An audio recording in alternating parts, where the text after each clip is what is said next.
Hello guys, good morning. Kumusta kayo? Hindi kami makatulog kaya nag-decide kaming lumabas. At nagutom na kami, kaya lumabas kami. Medyo nakakatakot kasi anong oras na yan? I think malapit na mag 12 midnight.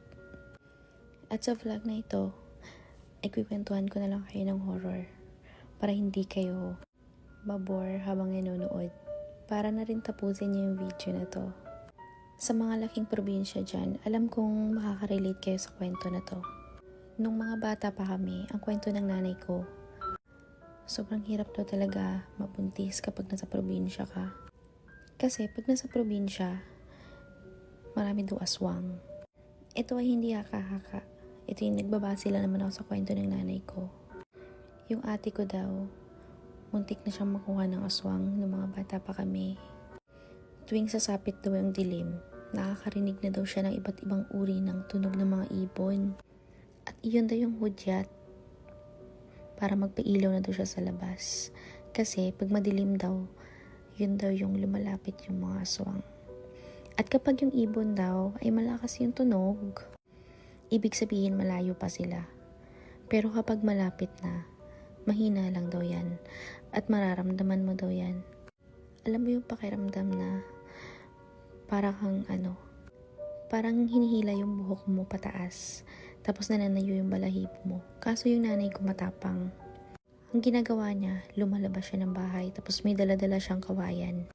Yung kawayan na matulis, takot yung aswang dun.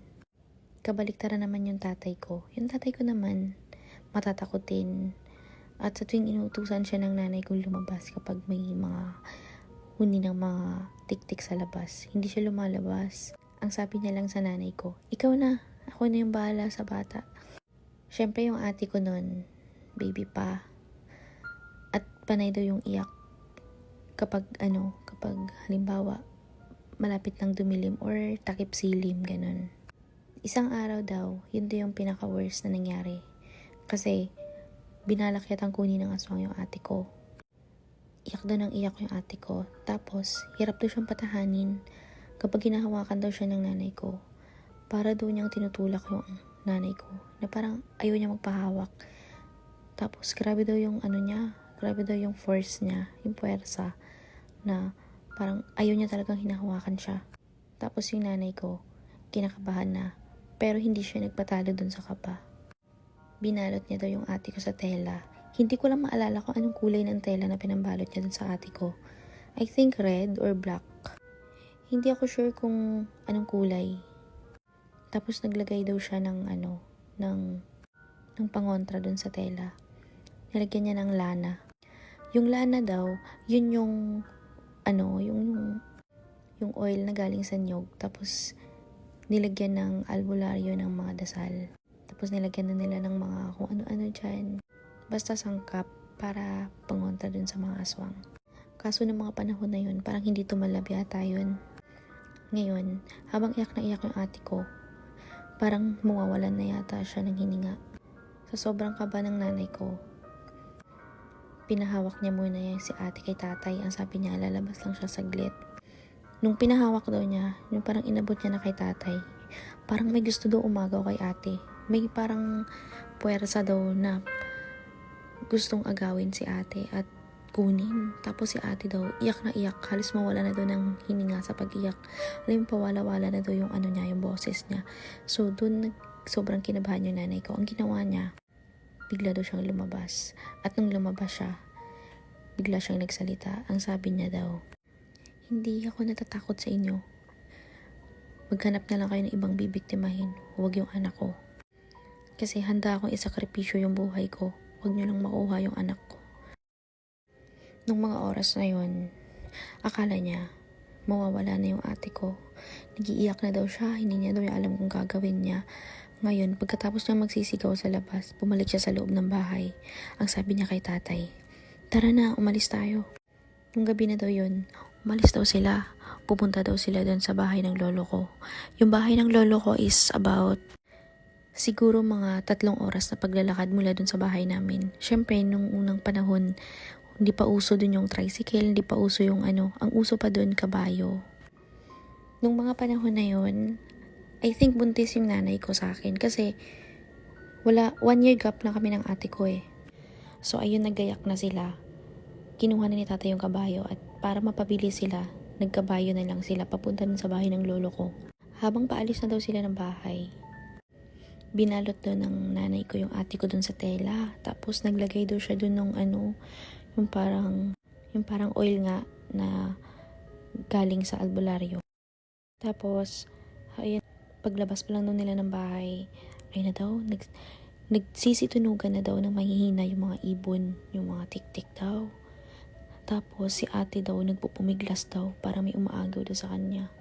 Ngayon yung nanay ko, sobrang hinigpitan daw yung hawak kay ate at para hindi daw makapaglas.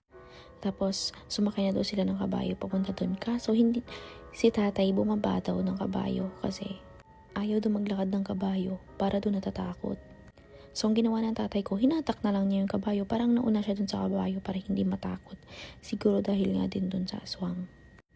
Tapos, habang papunta na daw sila doon, akala nga doon ng nanay ko, wala na yung ate ko kasi wala na daw boses. Hindi na daw nag-iiyak. Pero sobrang higpit pa rin ng yakap ng nanay ko doon sa ate ko. Yung nanay ko, sobrang takot na daw, na kinakabahan, na ang iniisip niya wala na yung ate ko kasi hindi na nga daw gumagalaw. Halos mawala na siya ng pag-asa ng mga panahon na yun. At kailangan nilang makarating sa bahay ng lolo ko. Ay, yung lolo ko pala ay isang albularyo. At siya yung isang mabait na albularyo. May dalawang uri kasi ng albularyo. Yung albularyong nanggagamot at yung albularyong nanggagamot at the same time. Yung parang, basta yung medyo masama.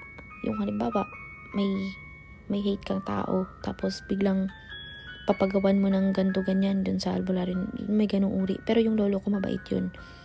Kaya yun namatay kasi may nainggit yata sa kanya na isang albularyo din. Tapos parang ganyan, nagkasakit siya. Tapos biglang, namatay siya. So back to the story tayo. So, akala ng nanay ko wala na yung ate ko. Pero saktong pagdating nila dun sa bahay ng lolo ko, bigla daw gumaan yung lahat.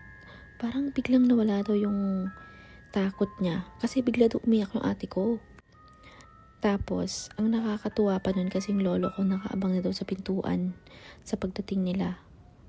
Di ba noong mga panahon na yun, wala pang cellphone. Pero yung lolo ko nakakaramdam na ganun nga nangyari.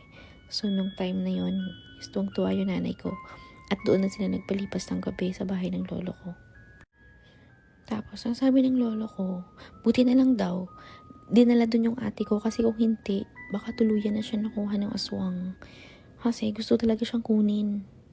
After nun, binigyan na sila ng lolo ko ng pangontra sa aswang. So, ayun na.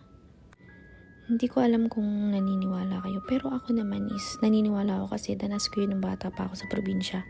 Marami din akong experience doon na ganun. So, ayun lang. Sana nag-enjoy kayo. At follow for more para marami pa akong may kakwento sa inyo. Ako naman ay mahilig naman ako magkwento ng about childhood memories. Basta nasa mood lang ako. So, ayun lang guys. Sana nag-enjoy kayo. Thank you for watching. Ingat po kayo palagi. God bless.